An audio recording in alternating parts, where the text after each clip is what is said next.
શહેરમાં વીજળી ત્રાટક્યા બાદ ઘર ભડકે બળ્યું. સદનસીબે આ દુર્ઘટનામાં પરિવારનો બચાવ થયો છે. બનાસકાંઠાના કાંકરેજના શિહોરીમાં એક ઘર પર વીજળી પડ્યા બાદ ઘરમાં આગ લાગી ગઈ. આગ લાગતા ઘરમાં દોડધામ મચી ગઈ. સદનસીબે દુર્ઘટનામાં મોટી જાનહાનિ ટળી હતી. જોકે ઘરનો સામાન બળીને રાખ થઈ ગયો હતો. મોડી રાત્રે મકાન પર અચાનક વીજળી પડી હતી. ધડાકાભેર વીજળી પડતા ઘરમાં ઊંઘી રહેલા સભ્યો ઉઠી ગયા હતા અને તાત્કાલિક ઘરની બહાર દોડી આવ્યા હતા. બીજી તરફ આસપાસના લોકો પણ ઘરની બહાર નીકળી ગયા હતા. પાડોશીના ઘરમાં આગ લાગેલી જોઈ તેઓએ પાણીનો મારો ચલાવી આગ પર કાબુ મેળવ્યો. જોકે ત્યાં સુધીમાં ઘરની બારી બારણા, ટીવી, ફ્રીજ અને પંખા સહિતનો સામાન બળી ગયો હતો. પેપર લીક કેસમાં આજે આરોપીઓને કોર્ટમાં રજૂ કરવામાં આવશે. તમામ 16 જેટલા આરોપીઓને પોલીસ કોર્ટમાં રજૂ કરશે. આરોપી જીત નાયકને આજે અમદાવાદ લાવવામાં આવશે. આરોપીઓની પૂછપરછમાં વધુ ખુલાસા થઈ શકે છે. તમામ 16 આરોપીઓને પોલીસ કોર્ટમાં આજે રજૂ કરશે અને આ દરમિયાન કેટલાક મોટા ખુલાસા થવાની પણ સંભાવના વ્યક્ત કરવામાં આવી રહી છે. આરોપીની પૂછપરછમાં મોટા ખુલાસા થઈ શકે છે.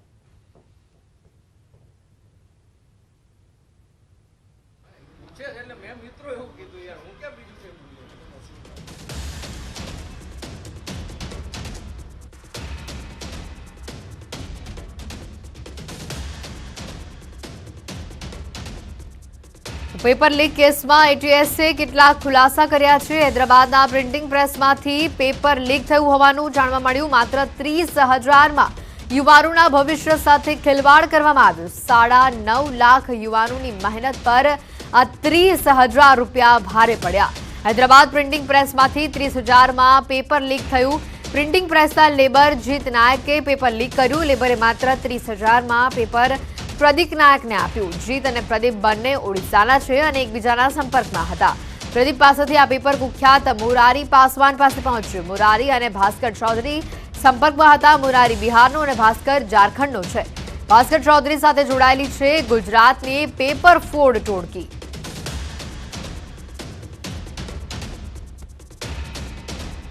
જે રીતે અમે બાતમી મળી કે એ જગ્યા ઉપર લોકો ભેગા થવાના છે અને ભેગા થઈને પેપરની પછી આપ લે કરશે. તો એ જ્યારે ભેગા થયા રાત્રે 1:30 વાગ્યાની આજુબાજુ, આપ જાણો છો કે એ બહુ શાર્પ ગેંગ્સ હોય છે. એ બહુ પહેલાથી કરીને એ બધું જાહેર નથી કરતા. લાસ્ટ મુમેન્ટ ઉપર સ્ટુડન્ટ્સને જુદી જુદી રીતે ફક્ત આન્સર શીટ્સ બતાવીને એને યાદ કરાવીને એને રટાવીને અને પછી સીધો એક્ઝામ સેન્ટર ઉપર લઈ જવાની આની એમો હોય છે. તો એ બહુ છેલ્લી ઘડી સુધી વેઇટ કરે છે અને મેં પણ મુદ્દામાલના ભાગરૂપે અમને પેપર વગેરેની રિકવરી થાય એ રીતે અમે રાત્રે 1:30 વાગે એ બધી ચીજો સાથે પકડી પાડેલ હતો. મુરારી પાસવાન અને એની ગેંગના જે મિન્ટુ કુમાર છે એનો વડોદરા ખાતેના જે બીજા આરોપીઓના નામ હું અગાઉ લીધા એ લોકો સાથે સંપર્ક હતા. તો એક રીતે મુરારી અને મિન્ટુ મારફતે જે સપ્લાયર ગ્રુપ છે એ એક તરીકેથી જે રેસિપિયન્ટ એન્ડ છે આના સંપર્કમાં આવેલો. કેટલા પૈસા હતા, આગળ કેવી રીતે છાત્રોને આપવાના હતા, કેટલા પૈસા છાત્રોથી લેવાના હતા, એ બધું અમારી તપાસમાં બહુ જલ્દી નીકળીને આવશે. જ્યાં સુધી આપણે પેપર મળીએ એને જ્યાં સુધી એ વેરીફાઈ નહીં થાય. ગુજરાતમાં ઘણી બધી જગ્યા ઉપર બીજા લોકોએ પણ કંઈ ચીટિંગના પર્પઝથી કોઈથી પૈસા લીધા હોય, પરંતુ એ વેરીફાઈ થયા પછી જ કે ભાઈ ખરેખર સાચો પેપર છે, સાચી એ લોકોએ પેપર આઉટ કર્યો છે, એના પછી જ કંઈ નિર્ણય લેવી શકાય છે. તો આ જ રીતે અમે જેટલો શક્ય હતો એટલો ફાસ્ટ રીતે કામ કર્યો છે.